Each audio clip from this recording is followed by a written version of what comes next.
Bonjour et bienvenue sur cette nouvelle vidéo où nous allons parler des opérations en monnaie étrangère. Quelle que soit la taille de l'entreprise, on peut être amené à négocier avec des clients et des fournisseurs étrangers et pour des raisons de négociation, être amené à négocier à ce que le règlement, l'achat, la vente se fasse en devise, en monnaie étrangère. C'est ce que je vous propose de voir ensemble donc dans cette vidéo. On va voir les achats, les ventes, les immobilisations et même les comptes en monnaie étrangère, en devise étrangère.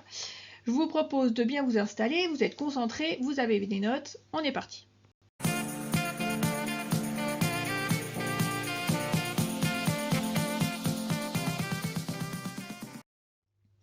Commençons par positionner le problème des achats et des ventes de biens et de services en devises. Attention, on a une calculatrice pas loin et le cerveau en bon ordre. On va travailler pour que vous visualisez des échanges entre la France et les États-Unis.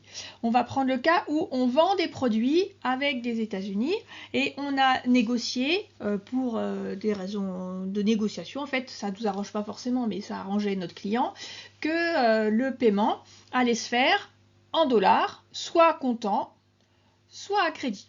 Hein, que ce soit un cas ou que ce soit l'autre, en fait, la problématique est la même. Sauf que on doit enregistrer ces ventes de produits dans notre comptabilité et qu'il existe, attention, un principe comptable qui est le principe du nominalisme monétaire. Principe du nominalisme monétaire, il s'appelle aussi principe des coûts historiques. Mais en l'occurrence, je trouve que le terme nominalisme monétaire, justement ici, est plus approprié. Le principe du nominalisme monétaire, c'est quoi? C'est de dire, je vais enregistrer dans ma comptabilité l'ensemble de mes opérations en monnaie nationale à la valeur à laquelle j'ai fait l'opération. Donc en fait, moi je veux, dans mon compte de vente et dans tous mes comptes, une valeur de mes produits vendus en euros, même si on me les paye, même si j'ai une créance en dollars. Donc toute la problématique de ce chapitre, elle est là. Comment est-ce que on enregistre cette différence entre une opération qui a lieu dans une devise et moi une comptabilité qui doit être tenue en euros. Donc on va commencer par les achats et les ventes de devises. Donc vous avez votre calculatrice et on va faire des conversions, en fait des échanges en euros. Donc on va commencer par voir ce que dit le plan comptable général. L'article 341.1 s'appelle cours de change. Et voilà ce qui est écrit. Lorsque l'évaluation des éléments d'actifs ou de passifs dépend des cours de change, le cours de change à utiliser, les cours de change, sont pour les devises cotées, les cours indicatifs de la Banque de France et pour les autres devises, les cours moyens mensuels. Alors en fait, Banque de France, c'est la banque centrale européenne maintenant qui va donner les informations. Et donc on en déduit quoi, hein, c'est pas forcément toujours très clair. On va voir si vous avez compris et on va du coup compléter un petit peu tout ça. Donc on se pose la question, grosso modo, à quel cours est-ce qu'on doit évaluer les achats et les ventes en devises? On sait qu'on doit transformer notre valeur ou notre valeur d'échange en devises en euros. Mais à quel cours est-ce qu'on doit évaluer? Donc je vous laisse trois possibilités. Soit on fait au cours de la devise le jour de l'opération, soit on fait au cours de la devise au jour de l'enregistrement comptable, soit on fait au cours mensuel moyen fourni par l'administration fiscale. En fait, la bonne réponse c'est au cours de la devise le jour de l'opération. Donc en fait, si vous avez fait une opération, c'est-à-dire grosso modo à la facture, hein, la date de la facture, si elle est au 10 décembre, vous allez aller regarder sur le site de la Banque Centrale Européenne quel était le cours de la devise j'ai dit 10 décembre je crois, hein, donc à la date de la facture, et vous allez transformer la devise en euros à cette date-là. Donc ça dépend uniquement de la date de la facture et si jamais il n'y a pas de cotation, ce qui est quand même assez rare, hein, on va prendre un cours moyen, mais ce n'est pas établi par l'administration fiscale. L'administration fiscale, elle n'intervient pas dans ce cas-là, c'est fourni toujours par la Banque de France, entre guillemets, la Banque Centrale Européenne. Donc on va convertir le montant de l'opération devise en euros à la date de la facture en allant chercher sur le site de la Banque Centrale Européenne le cours à cette date-là. Donc, deux étapes. Premièrement, à la facturation, on va donc enregistrer, comptabiliser au cours de la devise, que ce soit un paiement comptant ou un paiement à crédit. Et petit cas particulier, c'est si on a une avance ou un acompte. Dans ce cas-là, on va convertir à la date du règlement. Donc, on va aller chercher le cours à la date du paiement. Bon, l'idée, c'est de faire un exemple, que vous sortiez un peu votre calculatrice. On commence. Le 15 septembre, une entreprise vend, avec la facture 523, à un client suisse des marchandises pour 4000 francs suisses. À cette date, le cours est de 1 franc suisse égale 0,91 €. Alors, qu'est-ce qu'on va passer comme écriture comptable au 15 septembre? Donc, au 15 septembre, je vends, c'est une exportation, donc coût, il n'y a pas de TVA. Donc, on crédite vente de marchandises, on débite 411 clients. Donc, ce schéma d'écriture-là, vous le connaissez, c'est un schéma d'écriture d'opération courante de vente, sans TVA. Maintenant, la question qui se pose, c'est pour quelle valeur en euros est-ce que j'enregistre cette opération? Donc pour ça, on va convertir les francs suisses en euros. On sait que 1 franc suisse égale 0,91 €, donc 4000 francs suisses égale 4000 fois 0,91 égale 3640 €. Donc on va débiter et créditer pour 3640 €.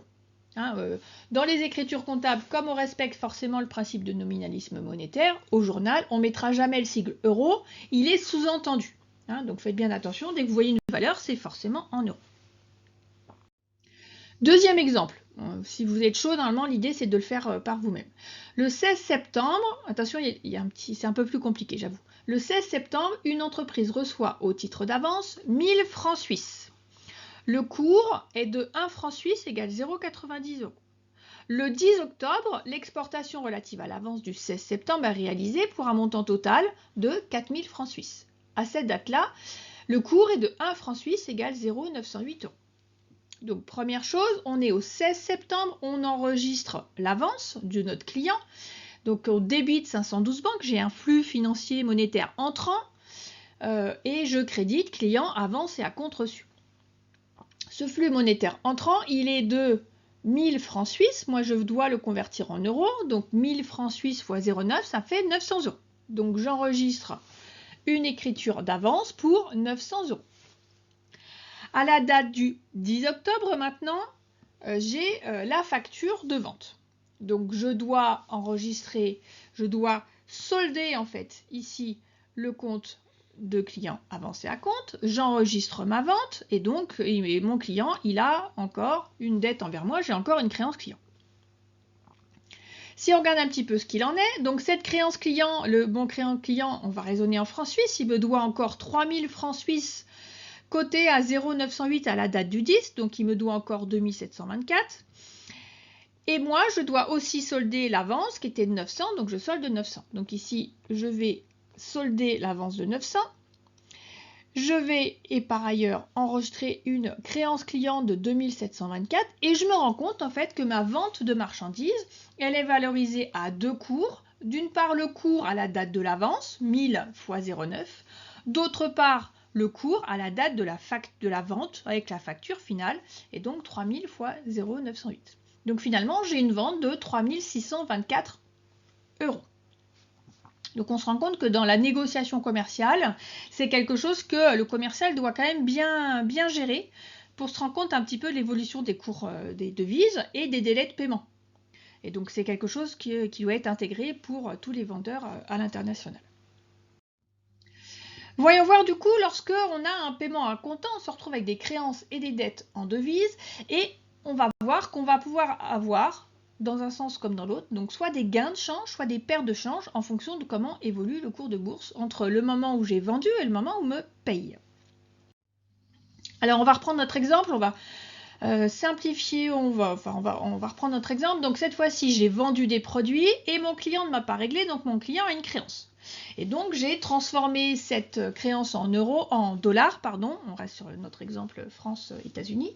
Cette créance en dollars, je l'ai donc à la date de la facture, à la date de la vente, je l'ai donc transformée en euros pour un montant de X euros. Deuxième étape, le client me paye. Donc cette fois-ci, il me paye toujours en dollars. Sauf que le cours a évolué et donc du coup l'argent qui rentre en banque n'est pas tout à fait identique. Là j'ai X euros, là j'ai Y euros, j'ai pas tout à fait la même somme. Or, moi ce que je dois faire, c'est que quoi qu'il arrive, mon client il m'a tout payé. Donc je dois solder la créance client.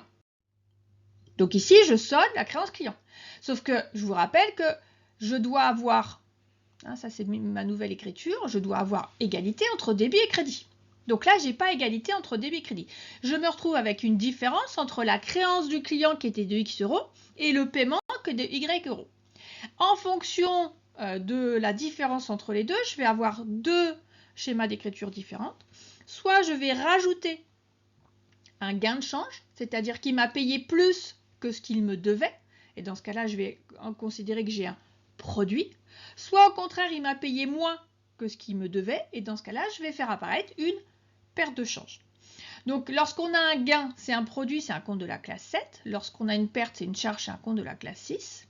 Et puis comme c'est lié à l'évolution des cours des devises, on considère que c'est un caractère financier, d'où le compte 760 et 660, c'est le caractère financier de ces gains de change ou de perte de change. Donc, lors du paiement, donc pour ceux que ça intéresse, voici l'article du PCG qui parle des créances et des dettes. Donc on va faire apparaître des différences de conversion, c'est en fait le résultat de change. Ces différences de conversion, ce résultat de change, il est lié à l'évolution des cours de devise entre la date de facturation et la date de règlement. Donc en fait, à partir du moment même où il y a un jour de décalage, comme si les cours ont changé en un jour, je vais devoir faire apparaître soit un gain de change, soit une perte de change. Attention, à l'inventaire, si l'opération n'a pas été finie, c'est-à-dire que si je me retrouve avec une créance et une dette, je vais me retrouver dans une situation de gain de change latent et de perte de change latent, mais là c'est à l'inventaire, on verra ça dans une autre vidéo. Alors, voir si vous avez bien compris un petit peu l'évolution, les conséquences de l'évolution des cours pour l'entreprise. Donc la question que je vous pose, c'est dans quel cas de figure, donc il y a 4 cas de figure, il y en a peut-être plusieurs, dans quel cas de figure l'entreprise aura un gain de change. Donc on va analyser ensemble pour voir ce que ça donne. Premier cas de figure, on a une créance client. Donc par exemple, le client nous doit, au départ on a dit, il nous doit type 100 $ égale 100 €. Et donc le cours de l'euro par rapport à celui de la devise a augmenté. Ça veut dire que si on avait 1 € égale 1 $, on a maintenant 1 € égale 1,5 $. Donc il nous devait, nous on avait enregistré une créance de 100 €. Si maintenant le cours augmente, il va nous payer moins de 100 €. Donc non, on n'a pas un gain de change dans ce cas-là, on aura une perte de change. Deuxième cas de figure, on a une créance client et le cours de l'euro par rapport à la devise a diminué. Dans ce cas-là, notre client, il devra nous donner plus. Donc cette fois-ci, oui, on va avoir un gain de change. Troisième cas de figure, on a une dette fournisseur, cette fois-ci, et le cours de l'euro par rapport à la devise diminue. Si le cours de l'euro par rapport à la devise diminue, il faudra qu'on donne plus d'euros pour payer notre fournisseur, donc on aura une perte de change. A contrario, quatrième cas, si on a une dette fournisseur et le cours de l'euro par rapport à la devise a augmenté, il faudra qu'on donne moins d'euros, donc notre dette en fait elle sera réduite, on aura un gain de change. Voilà, donc vous inquiétez pas, alors je vous renvoie à votre cours d'économie, vous avez fait un peu d'économie internationale pour revoir les notions de cours de devise. Et puis vous inquiétez pas, je vais vous montrer des petites techniques, on va voir après, simplement où on ne se pose pas en fait trop la question du cours, il augmente, il pas augmente. On fait les calculs et on va trouver tout simplement si on fait un gain de change ou une perte de change. Alors, cette comptabilisation du résultat de change, on a donc vu qu'il y avait 4 cas de figure. Premier cas de figure, lorsqu'on a un paiement d'une facture de change, on paye un fournisseur. Donc on a une dette fournisseur. Dans ce cas-là, 2 cas de figure, soit un gain de change, soit une perte de change. Donc premier cas de figure, j'ai un gain de change. J'ai un gain de change si finalement j'annule la dette de mon fournisseur et que je dois payer et que je paye en fait moins. Conclusion, je me retrouve avec un gain de change pour bien équilibrer mon écriture. Deuxième cas de figure, cette fois-ci j'ai une perte de change. Ça veut dire que j'ai une dette fournisseur et cette fois-ci je paye plus, finalement, avec la conversion, plus d'euros que ce que j'avais en dette fournisseur. Donc, cette fois-ci, j'ai une perte de change. Et puis, deuxième cadre, où cette fois-ci, j'ai un client qui me règle. Donc, premier cas de figure, ce client, il me règle plus que ce qu'il me devait. Il me règle plus que ce qu'il me devait. Donc, j'ai un gain de change. Et deuxième cas de figure, mon client, il me verse moins que ce qu'il me devait. Et dans ce cas-là, je me retrouve avec une perte de change. Voilà. Donc, vous avez 4 schémas d'écriture. Après, il faut adapter, évidemment, aux chiffres pour comprendre lequel il faut utiliser. On va donc faire ça dans un exemple. L'exemple 3. Le 20 septembre, une entreprise vend des produits finis à un client australien pour un montant de 7 500 $ australiens. Le cours de l'euro à cette date est de 1 euro égale 1,47 $ australiens.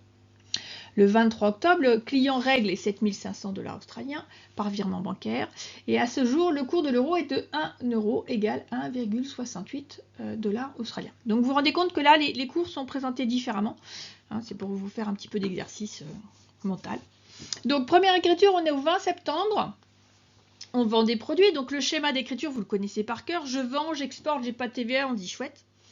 Voilà, donc écriture toute simple, je débite 411 et je crédite 707 ventes de marchandises. Je dois convertir. Alors ici, j'ai 7 500 $ australiens, je le veux en euros. Sachant que 1 euro égale 1,47, il faut que je divise par 1,47. Et donc 7 500 $ australiens, ça correspond à 5 102,04 €. Donc mon schéma d'écriture, je débite et je crédite pour 5 102,04 €. Au 23 octobre, j'ai un paiement. Donc, je me retrouve avec, je débite 512 banques, je crédite 411 clients. Alors, j'ai déjà mis perte de change, mais en fait, on ne va pas réfléchir forcément comme ça. On va aller chercher le montant du règlement. Donc, ici, je règle cette fois-ci 7500 divisé par 1,68. Donc, je règle 4464,29. Je solde mon compte client pour 5102. Et je sais qu'il faut que j'équilibre mon écriture. Donc, au débit, je vais avoir une différence de 637,75 et comme c'est du débit, c'est une charge, donc c'est une perte de change. Hein, donc vous pouvez le faire comme ça et remplir l'écriture en mettant perte ou gain à la fin. On fera ça peut-être dans un autre exercice. Autre cas de figure, les immobilisations et les opérations financières. En fait, on va voir que c'est le même résultat, la même problématique et le même résultat. Donc, comment ça se passe lorsqu'on est non pas sur du cycle d'exploitation, mais du cycle courant, mais sur du cycle d'investissement et de financement. Et en fait, il n'y a pas de cas particulier. Le traitement est identique aux opérations commerciales, c'est-à-dire qu'on va faire une conversion à la date de l'opération. On va constater un éventuel gain de change ou perte de change lors d'un décalage entre la dette et la créance, entre dette et créance et le paiement. Et puis, à l'inventaire, mais ça, je vous ai dit, on le verra plus tard, on va prendre en compte un éventuel risque de perte de change latent ou risque de gain de change. On verra ça plus tard. Donc, nouvel exemple. Vous savez, en comptabilité, il faut s'exercer pour y arriver. Alors, le 15 juillet N, on fait un emprunt. Un emprunt remboursable au bout de 3 mois. Donc, c'est un remboursable in fine au bout de 3 mois auprès d'un établissement bancaire anglais pour un montant de 10 000 livres. Et ça nous coûte 50 livres en plus d'intérêt. Le remboursement va donc avoir lieu le 15 octobre, on rajoute 3 mois, et on vous donne le cours de la livre sterling. On vous dit au 15 juillet, on a 1 euro égale 0,892 livres sterling, et le 15 octobre, c'est 1 euro égale 0,902 livres sterling. Je vous laisse un petit peu de temps, vous faites pause, vous essayez de faire, et on voit ensemble ce que ça donne. Donc, première étape, on est au 15 juillet. Au 15 juillet, je souscris un emprunt. Donc, je souscris un emprunt, c'est une opération courante. Le schéma d'écriture est versement d'un flux de trésorerie. Donc, je débite, j'ai un flux entrant, je débite 512 banques. Et en contrepartie, j'ai une dette, une reconnaissance de dette quand j'envoie à la banque. Je crédite 164 emprunts auprès des établissements de crédit. Cet emprunt a été souscrit en livres, il faut donc que je le transforme, que je le convertisse en euros. J'ai souscrit un emprunt de 10 000 livres divisé par 0,892 qui est mon cours, qui est la valeur d'1 euro, soit 11 210,76. Donc ça, c'est ma première écriture au niveau de la souscription d'un emprunt. Au 15 octobre, je rembourse mon emprunt et je paye les intérêts. Donc au 15 octobre, j'ai donc le solde du compte 164. Je je solde l'emprunt, je paye mes charges d'intérêt et donc je verse à la banque tout ça. Si on regarde un petit peu les calculs, moi je vais rembourser à la banque 10 050 divisé par 0,902, donc 11 141. J'ai des charges d'intérêt de 50 € sur 0,902. Alors, si on regarde un petit peu tout ça, donc on a dit, première étape, je solde mon emprunt auprès des établissements de crédit. Je verse à la banque, on a dit 11 141,91. J'ai des charges d'intérêt qui sont, que vous trouvez de 55,43.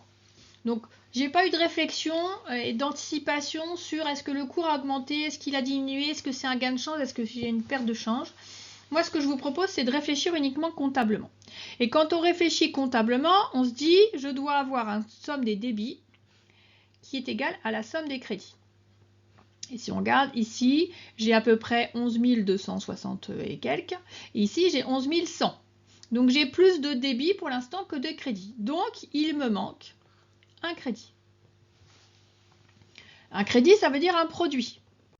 Donc, ce qu'on va faire, c'est qu'on va enregistrer un produit, c'est-à-dire un gain de change pour la différence, de manière à avoir la somme des débits qui est égale à la somme des crédits. Donc, je n'ai pas raisonné en anticipant à donner du sens sur l'évolution des cours et mon emprunt. Par contre, j'ai raisonné comptablement et vous voyez que ça fonctionne très très bien. Enfin, dernier cas de figure, ce sont les comptes en monnaie étrangère. On va voir que c'est une solution en fait qui est intéressante pour les entreprises pour limiter entre autres les frais de change. Alors, on peut avoir des comptes en devises, on peut avoir une caisse en devises, hein, on a de l'argent, on a des billets. La première raison de ces comptes en devises, c'est que en fait, à chaque fois que vous allez faire une opération, que vous allez acheter des devises ou revendre des devises, la banque va vous prélever des frais d'opération. Donc, donc ces frais d'opération, généralement, c'est une commission avec une partie fixe et une partie variable. Donc, l'idée, c'est d'avoir un compte en devises pour acheter une fois pour toutes, entre guillemets, les devises et limiter comme ça les frais d'opération et donc la partie fixe de la commission. D'autre part, on sait que le cours des devises évolue et donc on peut anticiper. Donc c'est un pari hein, sur l'avenir, hein. Mais on peut anticiper et dire ah bah là les cours ils sont très bas, je vais acheter des devises en avance pour mes futures opérations. Hein, donc ça peut être aussi une petite compensation des risques liés au change et on peut avoir un cours avec des devises dessus en considérant que quelque part c'est un placement si on pense avoir acheté des devises au moment où le cours était plus bas dans l'année.